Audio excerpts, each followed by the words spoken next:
Welcome to our channel Taste My Food. அஸ்ஸலாமு அலைக்கும். Hello friends, எல்லோரும் எப்படி இருக்கீங்க? நல்லா இருக்கீங்களா? இன்றைக்கி நம்ம சேனலில் என்ன பார்க்க போகிறோன்னா, ரசம் எப்படி பண்ணுறது தான் பார்க்க போகிறோம். நார்மலாக செய்கிற ரசம் மாதிரி இல்லாமல் இது வந்து கொஞ்சம் டிஃப்ரெண்ட்டாக இருக்கும். இதை வந்து இம்யூனிட்டி பூஸ்டர் ரசம் கூட சொல்லலாம். அதாவது நோய் எதிர்ப்பு சக்தியை அதிகரிக்கக்கூடிய ஒரு ரசம்.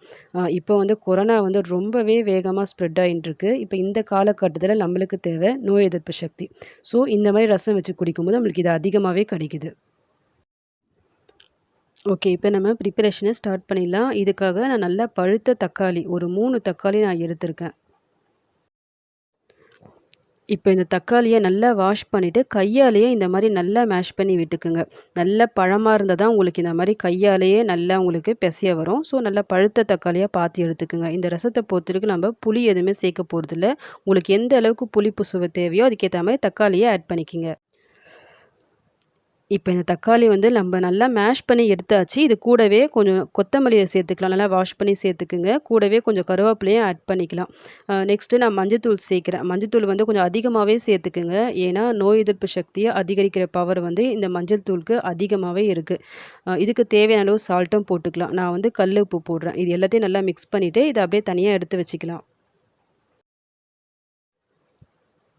நெக்ஸ்ட் ஒரு மிக்ஸி ஜார் எடுத்துக்கோங்க. இந்த ஸ்பூனில் நான் ஒரு 1½ ஸ்பூன் அளவுக்கு முழு தனியா ஆட் பண்ணுறேன். கூடவே ஒரு 1/2 ஸ்பூன் அளவுக்கு மிளகு, ஒரு ஸ்பூன் அளவுக்கு ஜீரகம், கொஞ்சமாக வெந்தயம் ஓவராக சேர்க்க வேணாம். இந்த அளவுக்கு சேர்த்தா போதும். நிறைய சேர்த்துட்டா அந்த கசப்பு தன்மை வந்துடும்.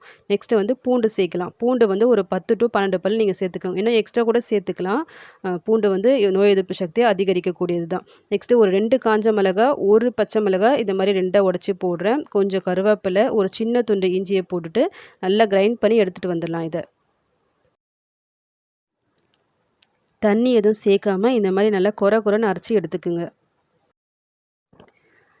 நெக்ஸ்ட்டு நீங்கள் எந்த பேனில் ரசம் வைக்க போகிறீங்களோ அதை எடுத்துக்கோங்க. அதில் நம்ம மிக்ஸ் பண்ணி வச்சுருந்தோம்ல தக்காளி அதை போட்டுக்கலாம். கூடவே நம்ம கிரைண்ட் பண்ணி வச்சுருந்தா அந்த மசாலாவே ஆட் பண்ணிக்கோங்க.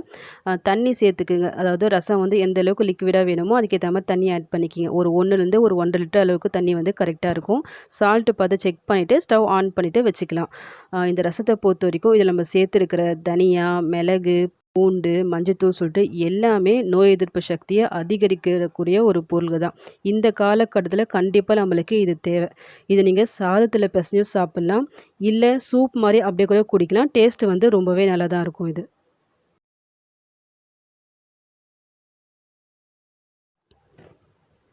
இப்போ நான் ஸ்டவ் ஆன் பண்ணிவிட்டேன். ரசம் வந்து கொஞ்சம் நல்லா கொதிக்கிடும்.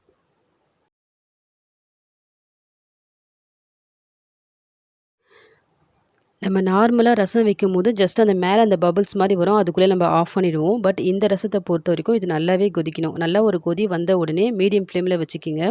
ஒரு 5 to 10 நிமிஷம் இது நல்லா கொதிக்கிட்டோம். அதுக்கப்புறமா பார்க்கலாம்.